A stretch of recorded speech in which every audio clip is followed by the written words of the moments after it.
think the first thing when manhood comes to mind is really thinking about being human. Um, and a lot of that was developed in my family and in my community. I grew up in rural Virginia, in an area where we did a lot of farming.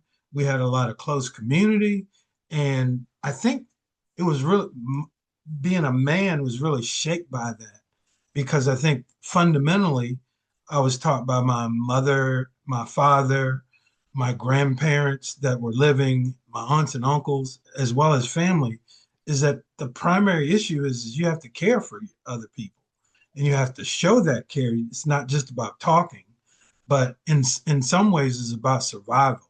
So being a man is about caring for other people. And as I've gotten a little older, I think what I've learned is it's also about learning how to care for yourself, because if you don't know how to take care of yourself, then that sometimes will put a burden on other people. And then it's also about allowing other people to care for you. And that's, again, it's not just family, but it's people that you're responsible to.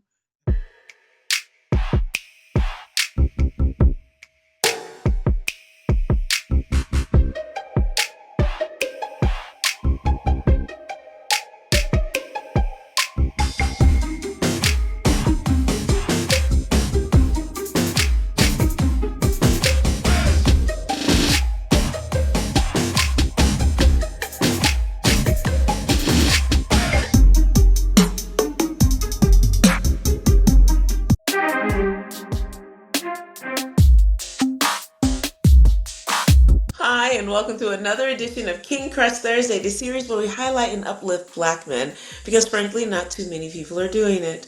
My name is Val Gay, and I'm super excited about this brother today. Let's see, he is a grief therapist, a researcher, and community practitioner dedicated to helping individuals and communities navigate loss with compassion and awareness. His name is Mr. Kevin Carter. Hi, Kevin. Hi, how are you doing? Thank you I'm for the doing opportunity. Absolutely. Thank you. Thank you so much for joining us today. And I'm so glad that you're here because your presence here puts another wedge in the window of the very myopic view that Black men have to deal with, and therefore the rest of us. Particularly through the lens of the media. We see about four, maybe five stereotypes. Most of them are negative. And I often say they are not necessarily incorrect, but they are most certainly incomplete. And we want to expand that narrative because ultimately I want young kings who may or may not have positive Black male role models to come to this repository, see the same 6 questions answered by well over 200 Black men now, and hopefully find guidance there. And then for the Okay. rest of us who are neither male or even Black, for us to be able to come to this repository and have our minds expanded and our expectations expanded too. And so I'm so glad you're here, and I'm going to get started with the first question, which Okay. is, what does manhood mean to you? I love the question. Really, I had to really think about this some because I think the first thing when manhood comes to mind is really thinking about being human. Um, and a lot of that was developed in my family and in my community. I grew up in rural Virginia, in an area where we did a lot of farming. We had a lot of close community, and I think it was really being a man was really shaped by that because I think fundamentally I was taught by my mother, my father, my grandparents that were living, my aunts and uncles, as well as family, is that the primary issue is you have to care for other people and you have to show that care. It's not just about talking, but in some ways it's about survival. So being a man is about caring for other people. And as I've gotten a little older, I think what I've learned is it's also about learning how to care for yourself, because if you don't know how to take care of yourself, then that sometimes will put a burden on other people. And then it's also about allowing other people to care for you. And that's, again, it's not just family, but it's people that you're responsible to and responsible for, and that's friends. But also in my work as a counselor, educator, and therapist, it's like actually caring about the people that I serve, um, and being humble enough, but also strong enough to be able to take feedback, to give feedback, and then in some ways, not just in my growing up, but how do you be a part of a community? And being part of community says that, hey, you have to listen, you have to learn how to listen to people, but also you have to learn how to take feedback and also be generative in any space that you're in. Because oftentimes men are like told that they always have to run things and they always have to be in the front. But I think being a man is looking at all of that and figuring out, how do I have my well-being along with other people's well-being and put all that together to hopefully make everybody come out better on the other side. Hmm, that's wonderful. Thank you. Thank you. Thank you so much for that. So, Kevin, who and or what is important to you? So again, it starts with family. My mother, who is 88 years old, my brothers, their wives and their children, and now some of their grandchildren, extremely important to me. My family that lives all over the country, but again, primarily in Virginia. And then I think it's really friends, friends that I grew up with, friends that I went to school with, friends that I think in some ways, even though we might not be engaged every day, that I have some kind of reciprocal relationship with. Because there are people that I've known um, since I was a child, since I was 18, people that I've known and working in different states and cities across the country. All of those people are important to me. And again, as I get a little older, I'm really starting to think about the ancestors that I didn't know, how important they are to me, and trying to figure out how to be open to the gifts that are known, but also the ones that are unknown. What else is important to me is the environment. Um, it's like growing up when you were responsible for land, responsible for growing things, and actually responsible for being attuned to the environment. That becomes more and more important as I live in a suburban area now in the Maryland area, and it's like the further you get away from like knowing the impact of nature, the further you get away from being who I am. So all of those things are important. I think one other thing that I'll name is just all the culture makers, musicians, uh, storytellers, writers, all the people who kind of help me who might not know me. They help me do my work, but they also help me be in my body and my spirit and help me deal with my emotions. That's really great. That's awesome. Thank you. Thank you so much. Mhm. So, Kevin, how do you want us to see you? Um, that one is more difficult. It's a little more difficult because I think I think the witness of the people that have been around me and that have known me over my life, they would be a better testimony to that.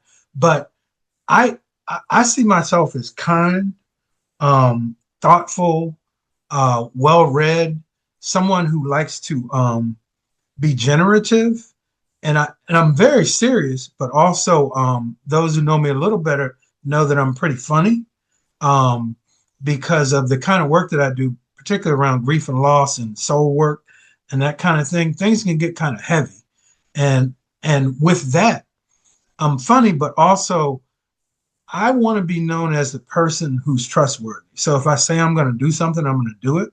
I think I certainly have that reputation in the city of Philadelphia from working with families and working with organizations and working with communities. When I say I'm going to do something, I'm going to do it. Also, I just think I want to be known as someone who, when I leave a space, is bigger than it was before I started. Because particularly as work around grief, there's a lot of contraction and a lot of suppression. So what I want to be able to do is for people to say, yeah, when he came through and we worked together, there was more that we could do. There was more room for people's voice, and there's just more room for people to do what they need to do to thrive in their lives.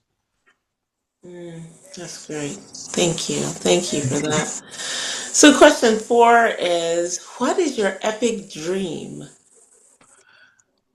Okay, it's kind of simple, but I'll try to break it down. It's a place where everyone's needs are met, not all of our desires. Maybe some of our desires, but um, I grew up again in an area in the country where we didn't have everything, but what we actually had, we had most of what we needed. We had food, we had shelter. Um, I actually was one of those Head Start kids around that first round of Head Start. So during that time, people were making a way for us to have education. We had spirituality, we had churches, we just had in some ways what we needed, and we had people around us that came before us and that were with us that were making sure that we got everything we needed and then some more. So I would love to be my dream is that every kid in Philadelphia, every city in the United States of America would have more than adequate education. They would have books. They would have health care. Their families would have jobs, and everybody would have somewhere to live. And the selfish part of me wants everybody to have all the art they can have access to, all the books they can have access to, and not necessarily free, but to have that in a way that it can be appreciated. And I think a lot of that would kind of deter some of the challenges that we have around violence, challenges that we have around greed, and challenges that we have that aren't that are absolutely not necessary. So I just think if everybody has their needs met, then we can move to what people's desires are. Because I think if you have your needs met, your desires about how you want to change the world, impact the world, you may have more access to those. Mm, yes, yes, yes, yes. That's awesome. Thank you. Thank you. Mhm, mhm. So you've been answering question five all along Okay, implicitly, but I'm going okay, to ask okay. you anyway, explicitly. Mr. Kevin Carter, who are you? The first thing is son of Anna and John Carter. My father is in the ancestral realm. My mom is still here, and I think I'm the product of them, but also my grandparents, some that I didn't meet. I'm the product of my brothers. I'm the product of having a loving spouse for 40 years. I'm a product. The interesting thing that always comes back to me and kind of I think it's kind of fascinating is I've always had a family who loved me, and I know from working with people they just can't say that. And I've always had friends who love me. I've always had friends who care about me. And that for me means that something in the ancestral realm, it has love upon me too. And I just want to be I want to be the person who, who, who shows that life is sacred.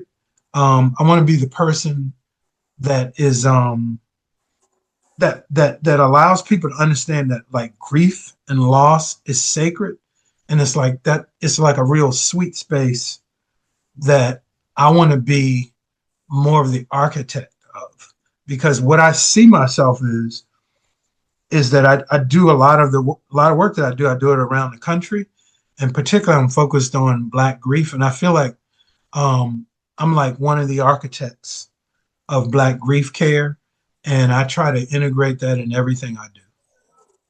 Hmm, that's amazing. That is really amazing. Thank you. Thank Hmm. you so much. And so here we are already at question six, which is there anything that I should have asked you that I didn't, or you wanted me to ask you that I didn't?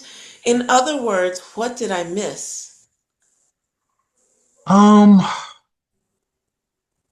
I think this this is something that's very specific to Philadelphia. Um, and the question is, what do I love about Philadelphia?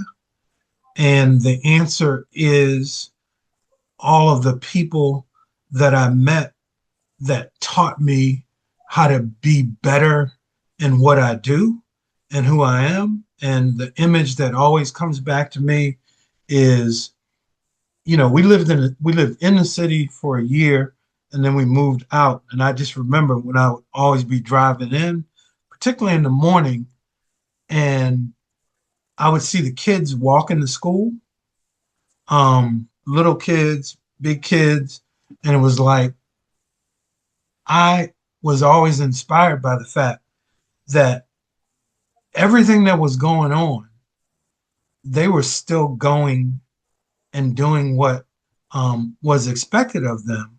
And that is what has motivated me to do the work that I do still in the city and be motivated to continue whatever it is that I can do to support the people there. I had my uncle on my father's side and his family grew up in Philly, but I came to work in Philly at kind of like after being my career a long time. So I just have a love affair with the people in the city and want to serve them as long as I can. Well, that is beautiful. And while this platform is a bit on the global side, as a Hmm. native and lifelong Philadelphian, that is just music to my ears. And so Right, right. I am so grateful for that. And I'm really grateful for your presence in this world. We need therapists. We need folks who are creating space for us to process our grief. We all deal with grief at some point or another. We all Hmm. deal with loss at some point or another. And yet, like you said, you're one of the architects. We have not had writ large architecture through which we could process that. Hmm. And normalize it, if you will. And so I'm so grateful for your presence in the world. I'm grateful for your presence in Philadelphia. Yes. And I just honor you, my king. I really pray that your epic dream comes true sooner rather than later. And I'm just so grateful that you were with us today. Thank you so much. Thank you. I appreciate the opportunity, and I hope what we've discussed will help someone because it certainly has helped me just being able to say it out loud. So, I'm so glad about that, and I have no doubt it will help. It certainly helped me listening in the right okay, now. great, great. And just thank you so much, and stay right there because I want to thank the audience for joining us today. And I really hope that this conversation inspired and you enjoyed it as much as I did. And if there is a positive and successful Black man in your life who you want to hear from and see highlighted in this forum, please click the link below or fill out the nomination form and we'll take it from there. That's actually how we met Kevin Carter, through someone else. And so I'm so grateful for that. I often say that um, I don't really care what the brother does for a living. As long as my two caveats are it's legal and it's not hurting anyone. Other than Right, that, I don't really care. right. Because to me, success starts with the content of the brother's character and his impact on his community, starting with the nuclear family and radiating out to the rest of us. Those are the brothers that we want to make sure are also viewed and experienced and heard from in this forum. And I'm so grateful again for Kevin and all the other brothers that we've been in community with thus far. And so please stay tuned next week for yet another amazing king. And please remember to spread love and have a great day. Thank you so much. And Kevin, thank you. That All was right. really Thank you. wonderful. Thank you. All right. Appreciate you.